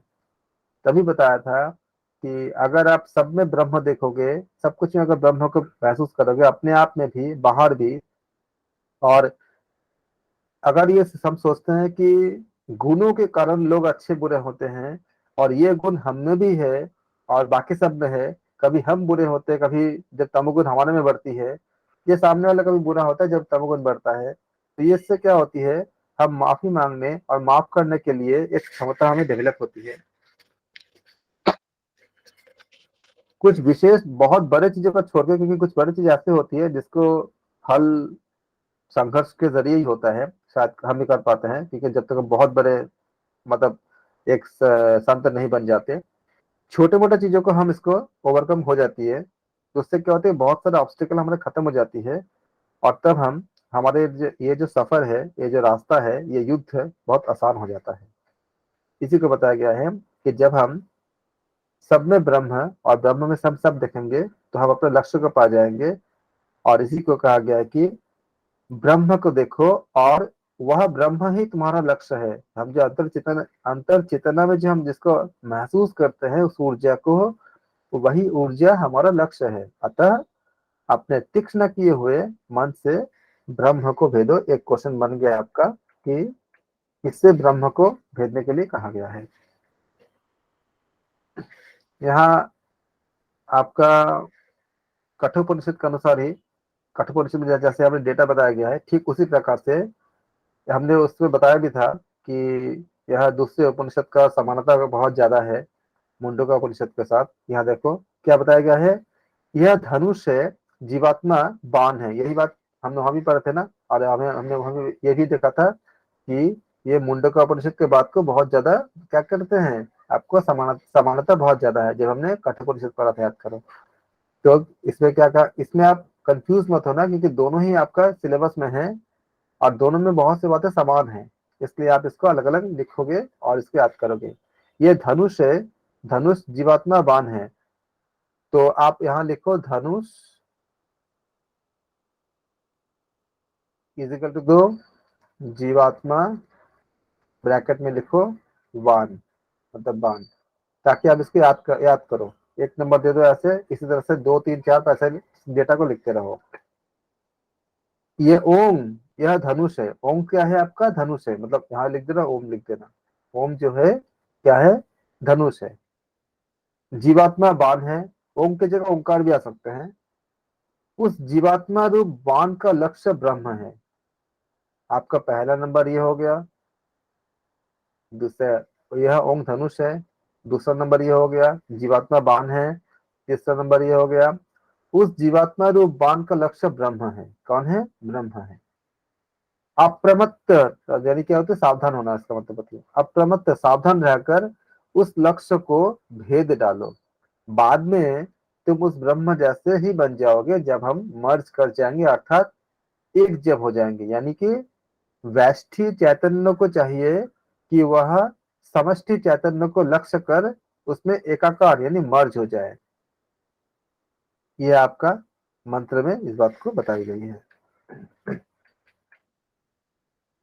यह स्वर्ग, यह पृथ्वी, यह अंतरिक्ष, मतलब स्वर्ग और पृथ्वी के बीच का जो स्पेस होती है उसको अंतरिक्ष कहते हैं। तथा यह जीवन सभी इंद्रियों के साथ मन आदि सब कुछ इस विश्वात्मा। एक प्रश्न बन जाएगा आपका, समष्टि चैतन्य का अर्थ क्या है? आप बोलोगे समष्टि चैतन्य का अर्थ क्या है, विश्वात्मा है। तो इन सभी इंद्रियों के साथ मन आदि, मैं आपको लिखवा रहा हूँ बार बार, अच्छे से लिख कर आप याद कर लो। एमसीक्यूज हम जल्दी लॉन्च करेंगे, वहां आपके आंसर देने पड़ेंगे। अगर आप इसको ऐसे से लिख लोगे तब जो बहुत जल्दी एकदम, जैसे आपने योग दर्शन में किया था, आपने किया था, वैसे ही आप यहाँ भी अच्छे से कर लोगे, बहुत अच्छा रहेगा उस समय। तो हमने देखा क्या कि सभी इंद्रियों के साथ मन आदि सब कुछ इस विश्वात्मा यानी समष्टि चैतन्य के ऊपर ही आधारित है। इसलिए इस आत्मा को पहचान लो, अन्य विषयों को छोड़ दो। यह आत्मा अमरत्व का सेतु है। तो यह आपका बन गया, आपका आत्मा क्या इसका सेतु है, अमरत्व का सेतु है। यहाँ आपका फैक्ट्स मिलेंगे, इस फैक्ट्स को एग्जाम के लिए। रथ की धुरी में जरे जरे अणु की भांति, इसका हम पहले भी बात कर चुके हैं। जहां हृदय के साथ कई नाड़ियां जुड़ी हुई रहती है, वहां यह परमात्मा अनेक रूपों में अभिव्यक्त होता है। ये हम लोग कठोपनिषद में बहुत अच्छे से हमने समझा था। अभिव्यक्त होता है और भीतर यानी हृदय मन में घूमता रहता है। प्रश्न बन जाता है, कहाँ पे परमात्मा किस जगह कैसे रहते हैं, हृदय और मन में। ये आपको याद रखना है इसको एग्जाम्स के लिए। इस आत्मा का ओम के रूप में ध्यान करो। भगवत गीता में भी 6 जगह बताया गया है कि हे अर्जुन, तुम ओंकार का ध्यान करो। और देखो इसमें क्या बताया गया है, ओम के रूप में ध्यान करो। ओम के रूप बारे में हमने एक बार बहुत चर्चा की थी कि हम जब जन्म लेते हैं या कोई भी पेन होता है तो भी हम आ उ और माँ का ही उच्चारण करते हैं। और खाली हम ही नहीं, जितने भी आपका बर्ड है, एनिमल है, वो भी यही करते हैं। चाहे वो आ का उच्चारण करे, चाहे ऊ का जैसे कोयल क्या कहते हैं, कू कू, तो ऊ का उच्चारण किया ना। ऐसे आपका जो है जो भी करता है, जैसा एक गाय बछड़ा हम्मा करता था, आ किससे आई, ओम से आई ना, आ का उच्चारण किया ना। जितने भी आपका वर्ड बनती है, कहाँ तक इंग्लिश में भी या हिंदी में भी, हम क्या बोलते हैं, स्वर वर्ण व्यंजन वर्ण। स्वर क्या आती है, आ क्या है, ओम का ही पार्ट है, उसी से आती है। ए ई आई ओ यू जो बोलते हैं, ए ई आई, लिख देता हूँ, ए ए ई आई ओ यू। यू को भी वावेल तब मानते हैं जब इसका उच्चारण आ के तरह होता है, जैसे अम्ब्रेला हो गया, तभी हम बोलते हैं एन अम्ब्रेला। अगर यू का उच्चारण यू होगा, यूनिवर्सिटी हो गया ऐसे, तो हम इसको ए यूनिवर्सिटी बोलते हैं। ये सारा क्या है, जितना भी आपका जो स्वर वर्ण होती है, ये ओम का ही पार्ट है। देखो आ ई आ उ माना, आ उ और मा, इसका ही आपका अलग अलग पार्ट है। ओ क्या है, ऊ के साथ आता है ओम। तो ये जितने भी इसके बना, इसका इन वावेल्स के बिना कोई वर्ड बना सकते हो, कोई वर्ड है ही नहीं। तो हमारे जो क्या कहाँ से जुड़ा, ये लिटरेचर से जुड़ा, पूरा ग्रामर से पूरा जुड़ गया, कंप्लीट ग्रामर के साथ। जितने भी हम जिस भी भाषा में उच्चारण करेंगे, हिंदी में करो, इंग्लिश में करो, कोई भी भाषा में करो, इसी का हिस्सा है। इसके बिना कोई कोई आप इसको उच्चारण उच्चारण आप कर ही नहीं पाओगे, पार्ट इसी का है। उसी प्रकार से जब एक कोई जन्म लेता है, कोई भी प्राणी, चाहे वो मनुष्य हो या कोई भी प्राणी हो, वो किसी वॉवेल में से कोई उसके किसी का उच्चारण करता है। और इसका पार्ट क्या है, आ उ या फिर माँ। हम लोग माँ माँ बच्चा करता है, यहाँ तक कि जब बड़े भी हो जाते हैं, कभी बहुत ठोकर लग जाता है, चोट लग जाता है, हम क्या बोलते हैं, माँ माँ ऐसा कुछ बोलते हैं। माँ शब्द का उच्चारण करते हैं कि माँ शब्द में बहुत ज्यादा इतनी एनर्जी भरी रहती है कि हमारा जो पेन होता है, जो दुख होता है, जो दर्द होता है, उसको हील कर देता है। खाली शारीरिक दुख ही नहीं, मन के दुख भी बहुत ज्यादा हद तक हील कर देता है। तभी हम जब बहुत दुखी होते हैं तो बहुत जोर से माँ करके पुकारते हैं, चाहे हमारा माँ वहां पे रहे या ना रहे।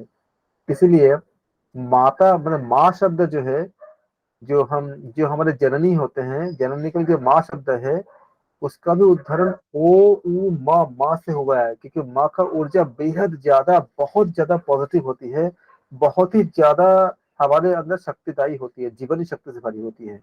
कहाँ से आई है, माँ, यानी सबसे जो पवित्र रिश्ते होते हैं, सबसे जो जिसके बारे में भगवान से भी इसको ऊपर मानते हैं, माँ, वो भी माँ शब्द कहाँ से आई है, ओम से आई है।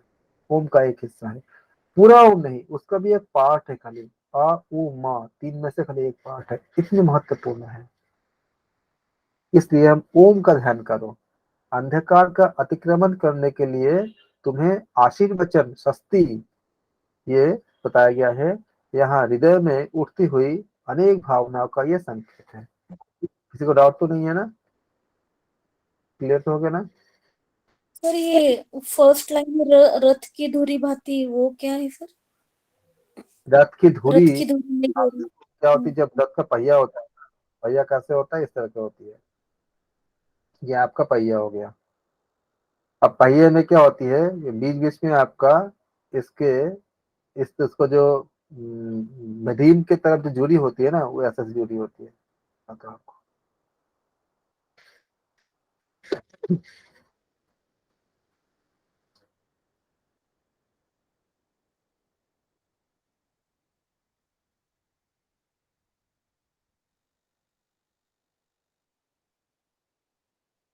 ये मान लीजिए ऐसे ऐसे जुड़ी होती है ना, रिम की तरह। अगर पहिया, जैसे आपने देखा होगा कि फोक्स जो बोलते हैं ना इंग्लिश में, वो लाइनें जो अंदर वाली। हाँ, इस तरह से बनती है इसको, ये पार्ट, नहीं तो फिर बैलेंस कैसे रहेगा। ये जो इसको बनाता है, जो इसी को हम कहते हैं। ये आपका पहिया हो गया ना, और इसको ये जो चारों तरफ होती है इसको रिम कहते हैं इसको।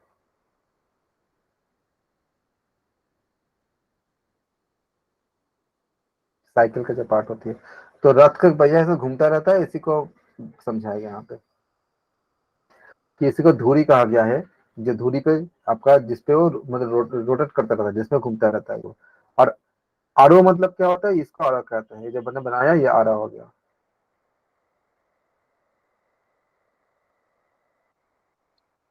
सर, हाँ जी।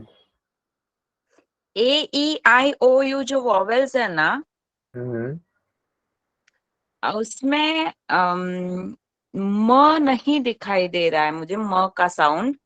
और इसलिए मुझे कहीं ना कहीं ऐसे क्लिक हुआ कि मेरे प्राणायाम की जो योग शिक्षक है, प्राणायाम गुरु हम्म। जो है हमारे, वो कहते हैं ओ से बाहर का वातावरण शुद्ध होता है, और म, ओम, जब हम ओम बोलते हैं तो ओ से बाहर का वातावरण शुद्ध होता है, म से अंदर का। तो मुझे किस लगता है हम लोग भारतीय लोग कहीं ना कहीं अंदर की तरफ झुकते हुए हैं। ऋषि लोग हैं, सब सन्यासी लोग हैं, अंदर इस, ज्यादा देखा है। जबकि वेस्टर्न लोग जो है अभी तक बाहर ही बाहर भटक रहे हैं, उनके पास वॉवेल्स में म नहीं है। नहीं नहीं ऐसा नहीं। मैं तो कभी बावल, उन्होंने ओम ओम के हिसाब से बावल का चुना भी नहीं था, उन्होंने अपने हिसाब से चुना। लेकिन वो चुनने के बाद जो आया उसमें भी आपका ओम आता है। और जब बता रहे ओ उमा, इसके ऊपर दूसरी उपनिषद है, हम हमारे सिलेबस में है, उसमें हम पढ़ेंगे बहुत विस्तार से। जो अंतर्मुखी बहिर्मुखी बोल रहे हो ना, इसके ऊपर एक और उपनिषद है, यहाँ पे हमने इसको चर्चा नहीं किया, हाँ, उसका जाएंगे, उसमें हम बात करेंगे कि उसमें क्या बात है। हम ये बता रहे हैं कि उन्होंने ओम सच सोच के उन्होंने कुछ वो नहीं किया, कि उन्होंने अपना अपना डेवलपमेंट नहीं किया। उन्होंने जो डेवलपमेंट किया अपने हिसाब से उसके साथ भी मैच करता है, जबकि उन्होंने सोच के नहीं किया था कि हम किसी दूसरे तो धर्म वही के तो कहना मैं भी चाह नहीं, उन्होंने मैच करके नहीं किया, लेकिन वो लोग अभी बाहर ही बाहर पहुंचे हैं। उनके एक्सपेरिमेंट्स भी देखो ना सारे। तो सारा विज्ञान जो है बाहर करके प्रूफ करके वो एक्सेप्ट करते हैं, जबकि हम लोग प्रूफ अंदर के अंदर ढूंढ के, हमें प्रूफ से ज्यादा बहुत ज्यादा मिल चुका है ऋषि लोगों को हमारे। अभी आप हम जो काम करते थे हम प्रज्ञा बुद्धि से करते थे। प्रज्ञा बुद्धि क्या होता है, प्रज्ञा बुद्धि के जब उत्पन्न होती है तो आपके सामने कोई इधर और नहीं रहता है, आप उसी चीज को ढूंढ पाते हो जो एग्जैक्टली होता है। इसीलिए जो ऋषियों ने एक बार बोल दिए वो विज्ञान बन गया, कितनी बार शोध कर लो वही आता है। और ऋषियों के जो बातों में कभी कोई ऐसा नहीं होता कि आप रिसर्च कर सको, सर्च एक बार हो चुका है बस वही है, आप कितनी बार चेक कर देख लो। लेकिन उनके में जो आपका जो स्थिति है, क्योंकि अभी प्रज्ञा बुद्धि तो नहीं है, इसलिए उनके पास ऑप्शन हमेशा रहता है कि हमने ये इतना शोध कर दिया, लेकिन कोई भी इसको चैलेंज कर सकता है भविष्य में, और दोबारा इसके थ्योरीज को बदल भी सकता है अगर कुछ आपका स्टैब्लिश होता है। क्योंकि हम अभी जो हमारी जो बुद्धि होती है वो सत्वगुण रजोगुण तमोगुण तीनों में आपका ऑसिलेट करता रहता है।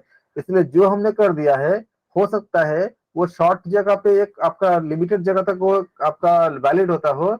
और भी जब हम जब अभी जैसे हम अर्थ में हैं, तो जो चीजें अर्थ के अंदर वैलिड होती है, कल को अगर हम यूनिवर्स में जाएंगे तो हो सकता है कि वो लॉ अलग हो जाए।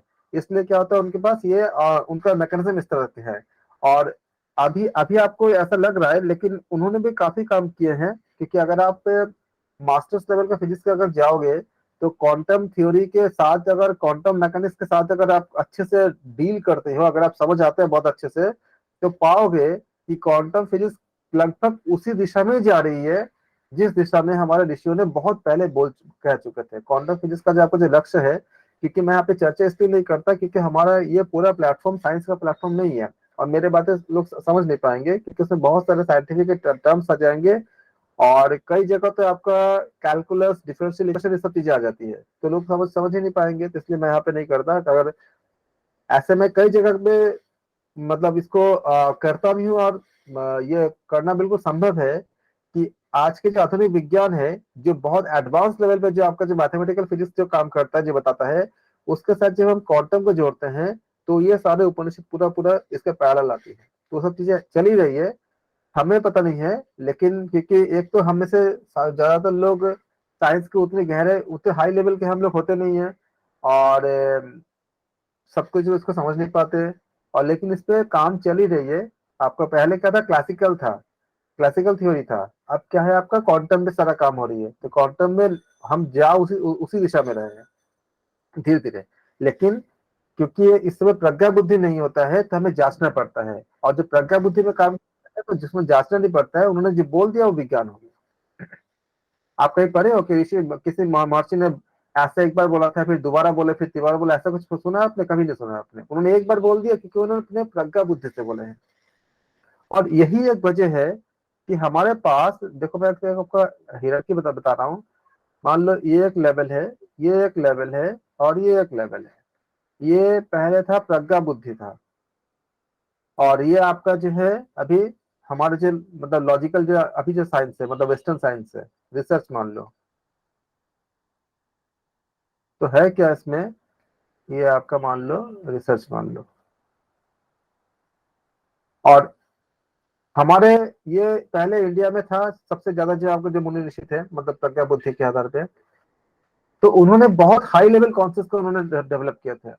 और अभी मान लीजिए वेस्टर्न साइंस है, और अभी हमारे सामने जब ब्रिटिश आए और हमारे अंदर इतनी हीन भावना भर दी है, तो हमें लगता है कि हम हमें हमें हमें नहीं आता इस तरह के। तो अब हम क्या पे इस जगह पे आ गए जब आपके अंदर हीन भावना को हमने बहुत ज्यादा, हमने डिप्रेशन या हीन भावना को हमने अपने अंदर भर लिया। अब वो बीच में है, वो चाहते क्या है, हम चाहते कि इस हीन भावना से ऊपर जाए। हीन भावना से ऊपर क्या होती है, तर्क होती है, इसलिए हम वेस्टर्न की तरफ भागते हैं। उनको उनके पास तर्क है, वो तर्क से वो सिद्ध करते हैं, प्रूफ करते हैं। तो हम जाते, हम तो ये भी इंडिया, आज की इंडिया है, हम जाते हैं वेस्टर्न की तरफ ताकि हम उसको उनके तर्क शक्ति से हम जो सिद्ध प्रूफ किया हुआ चीजों को ले सके। लेकिन तर्क के बाद क्या आता है, फिर प्रज्ञा शक्ति आती है। तो वो जो वेस्टर्न है वो आते हैं इंडिया की तरफ, क्योंकि यहाँ पे प्रज्ञा प्रज्ञा बुद्धि है। तो और ये साइकिल पूरा चलती रहती है, हम जा रहे हैं उनके तरफ, वो आ रहे हैं हमारे तरफ, क्योंकि हमारे यहाँ पे हमारे देश में प्रज्ञा शक्ति प्रज्ञा बुद्धि से सब कुछ बनाया गया है। तो वो लॉजिकल रीजनिंग के बाद प्रज्ञा की जरूरत है, तो वो हमारे पास आते हैं। और हमारा जो सेक्शन ऐसा लगता है कि हम मतलब जैसे हम अगर हीन भावना से जब हम ग्रस्त होते हैं, तो हीन भावना से ऊपर क्या होती है, तर्क शक्ति आती है, तो हम जाते हैं वेस्टर्न की तरफ जाते हैं, और ये चल रही है। ये भी प्रभु की इच्छा है। तो क्या तो हीन भावना से डायरेक्ट हम प्रज्ञा बुद्धि की ओर नहीं जा सकते? जा सकते हैं, इसीलिए तो कहा जाता है कि प्राणायाम करने के लिए क्यों बोलते हैं, ध्यान प्राणायाम ही तो होती है आपका, आपके अंदर की चीजों को पूरा पूरा, जो आप बोलता है ना कि आप 6 महीने आप नारी शोधन करके देखो, सारा चीजों का आपका जितने भी ऑब्स्टेकल सब खत्म हो जाती है। क्यों बोला जाता है, तभी तो बोला जाता है। जो प्राणायाम करते हैं, प्राणायाम क्या करते हैं, हम प्राणायाम में हम यही करते हैं, इसी से हम आगे बढ़ जाते हैं। लेकिन अगर हम जो लोग हम अगर इसको नहीं, इसीलिए तो कहा गया योग, जब आप आसन लगाते हो तो ऐसे मर्म पॉइंट होती है बॉडी में, 107 मर्म पॉइंट होती है। आप विशेष आसन जब जैसे अब जब सिद्धासन लगाते हो तो ऐसे मर्म पॉइंट दब जाती है, जिसके दबने से आपके अंदर का बुद्धि बेहद ज्यादा तीव्र सात्विक हो जाता है और ऊर्ध्वगामी हो जाता है। ऐसे जितने भी आसन है, इन आसन जो ध्यान जो जितने ध्यानात्मक आसन है, उसका मैकेनिज्म यही है। अभी आपने शायद उसके एनाटॉमी को शायद नहीं पढ़ा आपने। जब अगर आप आसन के एनाटॉमी को पढ़ोगे, मैंने बहुत अच्छे से उसको अध्ययन करने को मुझे मौका मिला था। तो ये सारे जब आप लगाते हो आसन को, तो एक विशेष पॉइंट पे जाके वो प्रेशराइज होती है, इसको मर्मा पॉइंट कहा गया है। और ये मर्म जो है, मर्मा पॉइंट आपका वेद में बताया गया है कि मर्मा मरम, इसको मरम चिकित्सा या मरम विज्ञान कहते हैं। मरम पॉइंट आपका कई तरह के होते हैं, इसमें से विशेष ऐसा होती है कि उसमें अगर दवा पड़ती है तो हमारे बॉडी के बहुत सारी चीजें आपका बेहतर हो जाती है। इसीलिए आसन करने से क्या होती है, हमारे रोग ठीक हो जाते हैं, क्योंकि उस मर्म पॉइंट पे जाके प्रेशराइज होती है। ये बहुत कम लोगों को पता भी है, और ज्यादा इसके बारे में चर्चा नहीं होती है, क्योंकि उसके कई कारण भी है। कुछ कुछ पॉइंट ऐसे होते हैं जो हमारे प्रज्ञा शक्ति को डेवलप करते हैं। इसीलिए आप देखोगे कि जैसे कई ऐसे ऋषि अभी जो महात्मा थे, उनको जो जिन्होंने अपने शरीर रखे हैं, कई ऐसे हैं जो सिद्धासन में बैठते थे या पद्मासन में बैठते थे। आज भी देखते हैं उनके उनका जो पोस्चर है, जैसे अनुकूल गुरु जी ठाकुर जो थे, मतलब गुरुदेव जो थे, उनको देखोगे तो सिद्धासन या पद्मासन या गोमुखासन, ऐसे आसन से मतलब सारे लोग हमेशा बैठते थे। इन आसनों से बैठने से क्या होती है कि ऐसे ऐसे मर्म पॉइंट प्रेशराइज अपने आप होती है, अगर सही करोगे तो, कि बुद्धि में सात्विकता बहुत ज्यादा होती है, और ज्यादातर आप उसमें फिर आप मतलब उसी जगह से आपको समझ आती है जो एक्चुअली सत्य होती है। लेकिन ये लंबे अभ्यास की चीज होती है, एक दिन में मतलब एक बार करने से नहीं होती है, लंबी अभ्यास होती है। लेकिन ये मर्म विज्ञान जो है हमारे वेद से निकली है। जो आत्मा सामान्यतया और विशेषतः भी सब कुछ जानता है, जो आत्मा सामान्यतया और विशेषतः भी सब कुछ जानता है, इन लोगों के इन सब के बारे में मेरे पास यहाँ पे समय भी बहुत कमी होती है, वरना मैं आपको पूरा इसका एनाटॉमी समझा देता कि बॉडी के किस पार्ट के साथ कैसे जुड़ती है, कौन से नर्व आपका दबती है, और पूरा 3D स्ट्रक्चर क्या होती है, और कैसे कैसे हमारे शरीर विज्ञान को, आपका बायोकेमिस्ट्री को कैसे इफेक्ट करता है, सारा डिटेल मेरे पास है इसका। जो आत्मा सामान्यतया और विशेषतः भी सब कुछ जानता है, इस विश्व में जो कुछ भी है वह उसी की महिमा के कारण है। वह आत्मा सभी के हृदय आकाश में प्रकाशित है। इसको आप नोट कर लो, ये आपका एग्जाम क्वेश्चन बन गया। वह आत्मा कहाँ पर है? सभी के हृदय आकाश में प्रकाशित है। इसका आ जाएगा आत्मा कहाँ प्रकाशित है, फिर 4 ऑप्शन आ जाएगा। इस हृदय आकाश को ब्रह्म का निवास स्थान कहा गया है। तो आत्मा कहाँ रहते हैं? ब्रह्म का निवास स्थान में। यह ब्रह्म का निवास स्थान कहाँ पर है? ये आपको बोलोगे हृदय आकाश को ब्रह्म का निवास स्थान बताया गया है। ये आप इसको नोट कर लो, 1 नंबर 2 नंबर अपने नंबर देते रहना। इसका जो चीज मन के रूप में अभिव्यक्त और जीवन एवं सूक्ष्म शरीर का संचालक वह आत्मा हृदय की नींव में यानी सन्निहित है। तो कहाँ है आत्मा? कहाँ है? हृदय में है, हृदय की नींव में है, एवं स्थूल शरीर में प्रतिष्ठित है। जो विवेकशील है वे यह आत्मा अमर है और आनंदमय है, ऐसा उनको अनुभव होता है, फील होता है। जब वे ऐसा अनुभव कर सकते हैं तब उन्होंने उसे आत्मा को पूर्णतः जान लिया, ऐसा हम कह सकते हैं। सोचो कितनी लंबी जर्नी है और कितने अच्छे से हमने समझाए हैं।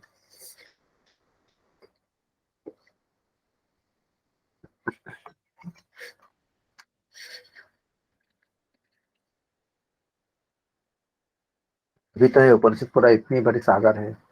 जब मनुष्य उस पर ब्रह्म को कार्य कारण के सब कार्य कारण सब कुछ के रूप में जान लेता है कि कार्य, क्योंकि बिना कारण के कोई कार्य नहीं होता, कार्य कारण सिद्धांत के अनुसार।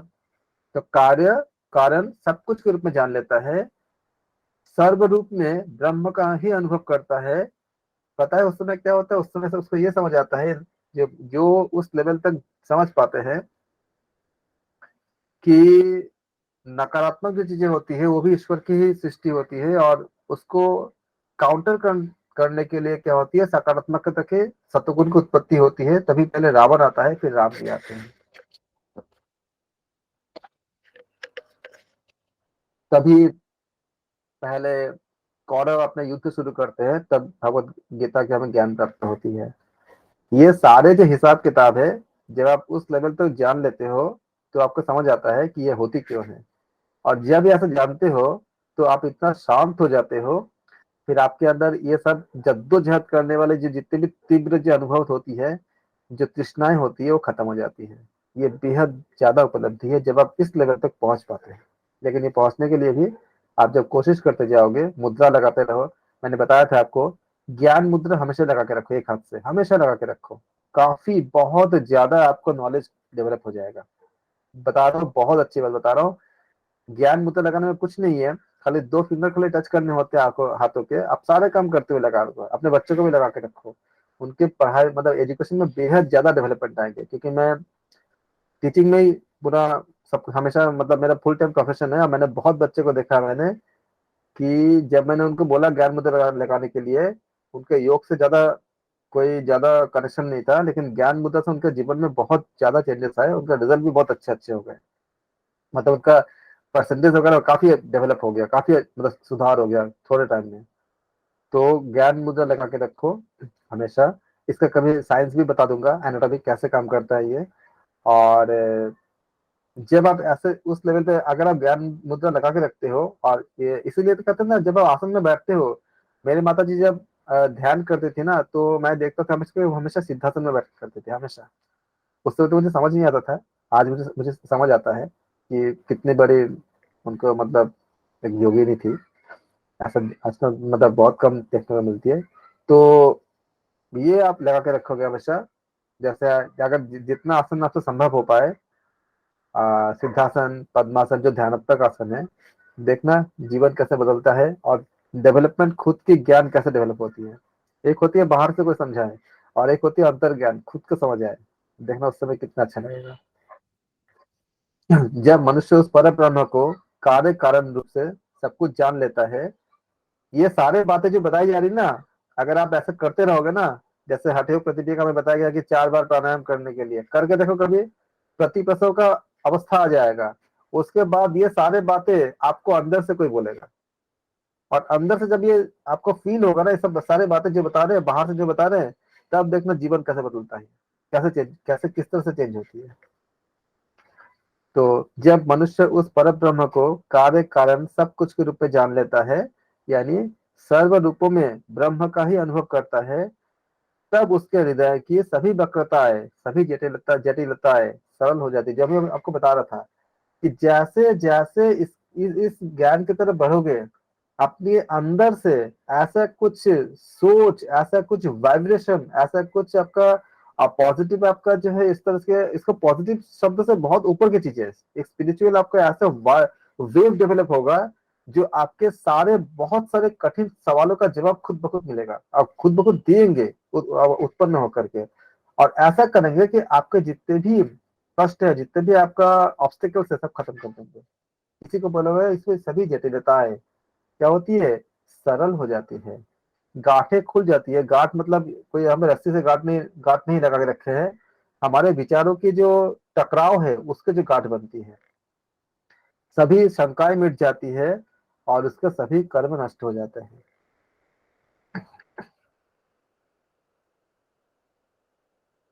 प्रकाशित और भव्य प्रकाशित और भव्य हृदय कक्ष में निर्मल और प्रकाशित ब्रह्म निवास करता है। ये इसमें इसका मतलब क्या है, इसका मतलब ये है, सिंपल जो रहता है, जो ईमानदार रहते हैं, जिनके अंदर कोई मतलब कोई छल छल नहीं होता, इसका मतलब ये होती है। प्रकाशित और प्रकाशित वही होती है जिसके अंदर कोई छल कपट नहीं होता, जो अंदर है वही बाहर है, वो प्रकाशित होते हैं, वो प्रकाशित और भव्य होते हैं।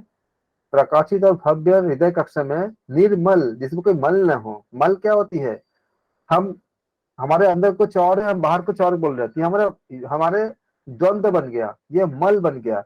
यहाँ पे क्या हुआ, यहाँ पे हमारा यम का वायलेशन हुआ। जब वायलेशन होती है तो एक ऑब्स्टिकल हम खुद पैदा करते हैं, क्योंकि हम जानते हैं, हम धृतराष्ट्र हम बन जाते हैं, हम जानते हैं कि हम गलत कर रहे हैं, तब भी हम इसको एक्सेप्ट कर रहे हैं अपने स्वार्थ की पूर्ति के लिए। वहां पे क्या बन जाती है, वो मल बन गया। मतलब मल क्या, जो त्याज्य पदार्थ होती है, वो त्याज्य पदार्थ एक तमोगुण के रूप में, एक अंधेरा का प्रकाश था, अंधेरा सा एक बनती है। और फिर ये अंधेरा जो होती है इस तरह बनता है वो, कि हमारे अंदर के जो दिव्य जो ये ज्ञान को वो रोक देता है। जैसे कि बादल सूरज की रोशनी को रोक देता है, हमें लगता है कि आपका जब बारिश के समय कि सूरज की आपका धूप जो है वो आ नहीं रही है, क्योंकि बीच में बादल आती है। इसीलिए कहते हैं कि इस मल को खत्म करने के लिए, तभी बोलते हैं कि मौन रहने के, जब हम अननेसेसरी जब बात करते हैं, अगर हमें एक बात बोलने की जरूरत है, अगर मैंने 4 बात बोला, तो 4 बात में कुछ ऐसे बात आ जाती है जिसमें हम कभी झूठ बोल देते हैं, कभी जरूरत नहीं है, बिना जरूरत के हम मलों को इकट्ठा करते हैं। और वो मल, वहां तो कोई फायदा नहीं है बोलने का, लेकिन हमारे मल जो है ऑब्स्टेकल बन जाती है। और ये ऑब्स्टेकल हमें अंदर की तरफ, जब बता रहे थे कि अंदर जाने में, अपने अंदर के भाव को अनुभव करने में क्या होती है, रोकती है। तभी बताया गया था कि कम से कम बातें बोलो। आप देखो हठयोग प्रतिक्रिया में बताया गया है कि लोक संग परित्याग, मतलब क्या होती है कि हम अननेसेसरी लोगों से ज्यादा बात ना करें, या अननेसेसरी बातें ना करें, तो क्या होती है, हम ज्यादा मल इकट्ठा नहीं करेंगे। और अगर बात करेंगे तो जितना हो सकता है वो हम अपने आप को स्वच्छ रखें। तो प्रकाशित और भव्य हृदय कक्ष, लिए बोलते हैं ना कि भगवान किसको मिलते हैं, जो बहुत सरल होते हैं। सरल मतलब क्या होती है, जैसे आपका सुदामा एकदम सरल थे, मतलब उनके अंदर कुछ भी मल नहीं था। भगवान हमेशा प्रकाशित होते ही हुए ही है, हम समझ नहीं पाते क्योंकि अंदर मल रहता है। थोड़ा सा व्याख्या कर दिया क्योंकि लाइन एक साथ बताया था ताकि जो जिज्ञासु लोग हैं उनको थोड़ा सा क्लियर हो जाए पूरा। तो प्रकाशित और भव्य हृदय कक्ष में निर्मल, जो कोई मल नहीं होता है, निर्मल और प्रकाशित ब्रह्म निवास करता है। अब आप इसका मतलब समझ गए हैं। प्रकाशित और भव्य हृदय, कौन सा प्रकाशित? भव्य मतलब क्या? भव्य का मतलब ये नहीं कि हम बहुत सारा मतलब जेवर पहन लिए या काफी मतलब अच्छे, हमारे हम देखने में बहुत अच्छे हैं, या मतलब हम, ऐसा कुछ नहीं है। ये बाहर का सुंदरता नहीं है, अंदर की, मतलब हमारे अंदर कुछ भी ऑब्स्टिकल या कुछ कोई भी तरह के हमारे अंदर जो नकारात्मक जो ऊर्जा उत्पन्न करने वाला जो फैक्टर्स होते हैं वो ना हो। तो प्रकाशित और भव्य हृदय कक्ष में निर्मल निर्मल और प्रकाशित ब्रह्म निवास करता है। एग्जाम के लिए प्रश्न आ सकता है कि ब्रह्म कहाँ निवास करता है? वह ब्रह्म तो प्रकाश का भी प्रकाश है। आत्मज्ञानी लोग ऐसे ही ब्रह्म का अनुभव करते हैं। ब्रह्म की उपस्थिति में सूर्य प्रकाशित नहीं होता, क्योंकि ब्रह्म ही प्रकाशित होते हैं। और केनोपनिषद में ही बताया गया था ना कि सूर्य भी जिस प्रकाश से प्रकाशित होते हैं वह ब्रह्म है। तो ब्रह्म की उपस्थिति में सूर्य प्रकाशित नहीं होता, क्योंकि ब्रह्म ही प्रकाशित होते हैं। चंद्र और तारे भी प्रकाशित नहीं होते, क्योंकि वहां भी ये बात बताई गई थी कि चंद्र और तारे जिसकी ऊर्जा से प्रकाशित होते हैं वो ब्रह्म है। इसलिए चंद्र और तारे भी प्रकाशित नहीं होते। बिजली भी नहीं चमकती, तो फिर अग्नि कैसे प्रकाशित हो सकता है? जब ब्रह्म प्रकाशित करता है तब तभी सब प्रकाशित होते हैं, उसी के प्रकाश से सब प्रकाशित होते हैं। कितनी समानताएं हैं दूसरे उपनिषद के साथ, केनोपनिषद और दूसरे के साथ जो बातें बताई गई है। थोड़ी शब्द अलग हो सकता है लेकिन सबके मीनिंग एक है। यही आनंदमय ब्रह्म तुम्हारे आगे है, पीछे है, दक्षिण में है, उत्तर में भी है, ऊपर भी है, नीचे भी फैला हुआ है। वह सर्वव्यापक है। यह सारा जगत ब्रह्म ही है। इस प्रकार मुंडक उपनिषद के द्वितीय मुंडक में द्वितीय अध्याय समाप्त हो गए।